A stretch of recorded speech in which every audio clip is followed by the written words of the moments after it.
Hello, today I'll be painting Tyranids with Duncan, Rhode's two thin coats. So I'm only going to be using these paints, which were donated to me by DMZ, who are the sponsor of today's video. They also gave me some Tyranid models from the new box set, the Leviathan box set. And basically you can replicate what I'm doing today on all models. So for these models in particular, I didn't glue it onto the base because I want to aim for the bottom of it. This one is also sub-assembled just to make it easier to paint the carapace and so on. So this is the first layer, and then I use Ivory Tusk, and I use like a zenithal technique for this one. You may dry brush this too if you want to. If you don't have an airbrush, that's also fine. You just dry brush upwards towards the carapace. Oh no, sorry, if you dry brush downwards. But actually depends on where the curve is or where the bump is. You just have to be a bit careful and find out where to catch the brush on. Now I use the shade, which is pretty cool. Like, it's in a dropper bottle, but I wasn't sure how it would work, you know, on a wet palette. So I just put it on a piece of plastic and then covered it. Now I'm going back with the light color again, the ivory. Yeah, so now I'm painting the carapace. The thing is though, I added a bit too much water to it, and what happened is I dropped it and you'll see now it's spread out. So this might be I wouldn't say like an unfortunate accident, because actually it gave me a chance to try some wet blending and also treating it as like a wash. So this is what it looks like after that, and then I used the white ivory to go over the raised areas, and I really like the way it turned out. It does take a bit of time to build it up, and but yeah, if you want to go for like a pale look with some hints of color in it from the blood in the veins and so on, I think this is quite a cool technique. Again, you may dry brush the white if you don't have an airbrush, but make sure it's a super light dry brush, so there's hardly anything on the brush, and you just dry brush onto the center of each whole part, and just really try to show a bit of the pink around it and the purple in the recesses.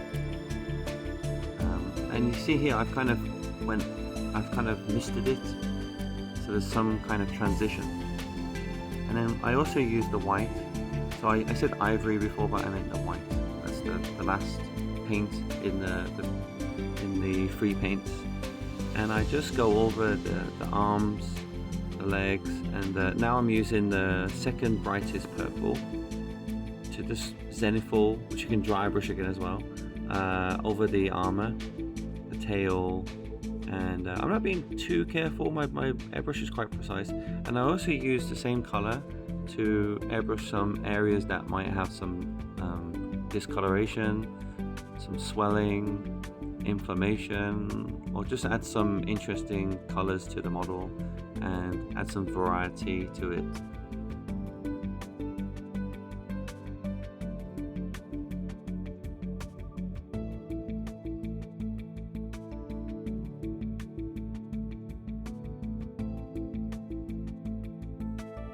Now I use the brightest purple, and for this one is a bit different. I edge highlighted the parts first, but then I started drawing lines onto the carapace to give that kind of textured look. The thing is, when I tried this technique on the Screamer Killer, I actually just dry brushed it, and that came out pretty well as well. So if you really want to just get down to the tabletop, you can use this color and just dry brush towards the edges, so you're catching the edges. Or you may do both. You may edge highlight like this very tidily, and then you may dry brush even more, just like a light dry brush, just to really catch the edges and add a bit of texture to it. Because the way these models are sculpted, there's actually a lot of texture already, so you don't really need to spend too long painting the lines on. But that's up to you, it's personal preference.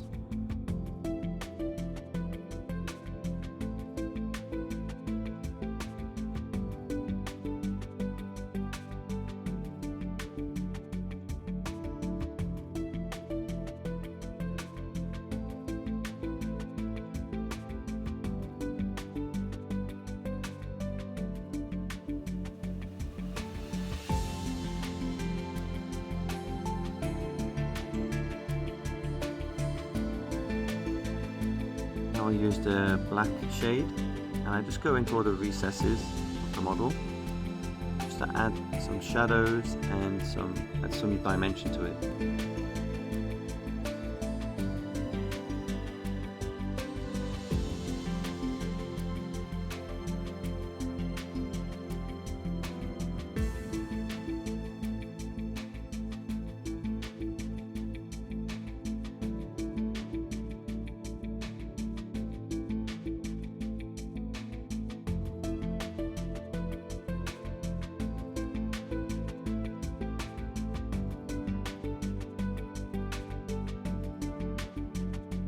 And this is what the model looks like with only using Duncan Rhodes paints.